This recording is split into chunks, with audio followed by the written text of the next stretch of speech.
नमस्कार दोस्तों, आज मैं देश के लाखों छात्रों और युवाओं की आवाज़ बनकर आपके सामने खड़ा हूँ। आज हमारा सवाल है कि आखिर हमारे देश के छात्रों के भविष्य के साथ खिलवाड़ होता रहेगा कब तक? देश के लाखों छात्र दिन रात मेहनत करते हैं, अपने माता पिता के सपनों को पूरा करने के लिए वर्षों तक तैयारी करने के लिए मेहनत करते हैं, लेकिन जब परीक्षा की व्यवस्था को लेकर सवाल खड़े होते हैं, सबसे ज़्यादा नुकसान इन्हीं मेहनती छात्रों का होता है। नीट परीक्षा को लेकर छात्रों के बीच जो सवाल और आरोप उठे हैं, उनका जवाब मिलना चाहिए। हमारी मांग है कि नीट परीक्षा से जुड़े हर आरोप की निष्पक्ष, स्वतंत्र और उच्च स्तरीय जांच हो। अगर किसी भी स्तर पर पेपर लीक, अनियमितता, लापरवाही साबित होती है तो दोषी लोगों को सख्त कार्रवाई होनी चाहिए और जिम्मेदारी तय होनी चाहिए। नीट का जो परीक्षा का एजेंसी है, जो नीट का पेपर करवाता है, नीट का पेपर एग्ज़ाम लेता है, हम एनटीए एग्ज़ाम लेता है।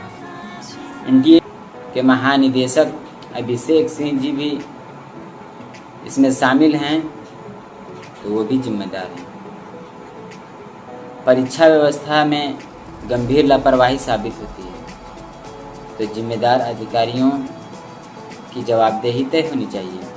अभिषेक सिंह इस्तीफा दो। हम शिक्षा मंत्री धर्मेंद्र प्रधान से भी सवाल पूछते हैं,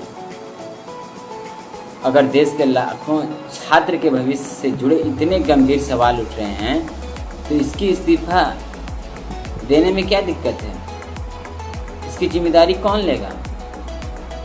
अगर सरकार छात्रों को न्याय देने और परीक्षा व्यवस्था में पारदर्शी सुनिश्चित करने में विफल रहती है तो हम नैतिक जिम्मेदारी तय करने की मांग करते हैं। बिल्कुल, धर्मेंद्र प्रधान इस्तीफा दो।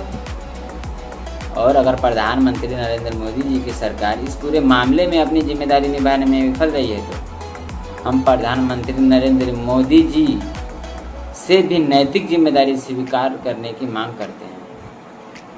नरेंद्र मोदी जी इस्तीफा दो। लेकिन दोस्तों, हमारा सवाल सिर्फ परीक्षा तक सीमित नहीं है। जो छात्र अपने अधिकार और अपने भविष्य के लिए शांतिपूर्वक तरीके से आवाज़ उठा रहे थे और आवाज़ उठा रहे हैं, उनके साथ कैसा व्यवहार किया जा रहा है, इस पर भी सवाल उठ रहे हैं। दिल्ली में शांतिपूर्वक प्रदर्शन कर रहे छात्रों पर लाठीचार्ज और बल प्रयोग के जो आरोप सामने आए हैं, इनकी भी निष्पक्ष जांच होनी चाहिए। अगर किसी छात्र या छात्रा को प्रदर्शन दौरान चोट पहुंची है तो उसकी जिम्मेदारी तय होनी चाहिए। हमारा सवाल है, क्या आप अपने भविष्य के लिए शांतिपूर्वक तरीके से आवाज़ उठाना अपराध है? आवाज़ भी नहीं उठा सकते हम। अगर छात्र सवाल पूछ रहे हैं तो उनकी आवाज़ सुननी चाहिए, उन्हें दबाना नहीं चाहिए, क्योंकि आने वाले वो भविष्य हैं। विपक्षी नेता राहुल गांधी जी, अखिलेश यादव जी और प्रियंका गांधी जी सोनम वांगचुक जी को प्रदर्शन के दौरान रोके जाने या हिरासत में लिए जाने को लेकर भी सवाल उठे हैं। हमारा लोकतंत्र तभी मजबूत होगा जब छात्रों और नागरिकों की आवाज़ सुनी जाएगी। हम किसी पार्टी के खिलाफ नहीं हैं, हम किसी धर्म, जाति, व्यक्ति के खिलाफ नफरत नहीं फैलाना चाहते। हमारी लड़ाई है न्याय के लिए, पारदर्शिता के लिए, निष्पक्ष परीक्षा के लिए, भारत के छात्रों के भविष्य के लिए।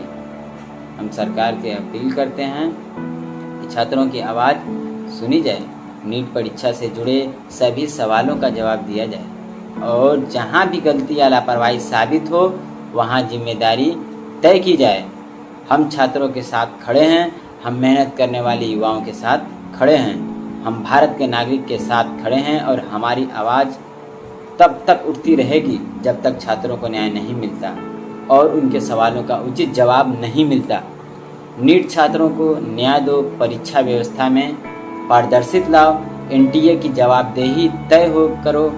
अभिषेक सिंह इस्तीफा दो, धर्मेंद्र प्रधान इस्तीफा दो और अगर सरकार अपनी जिम्मेदारी निभाने में विफल रही है तो नरेंद्र मोदी भी इस्तीफा दो। यह आवाज़ किसी एक व्यक्ति की नहीं है, यह आवाज़ है भारत के छात्रों की, यह आवाज़ है भारत के युवाओं की। जय हिंद।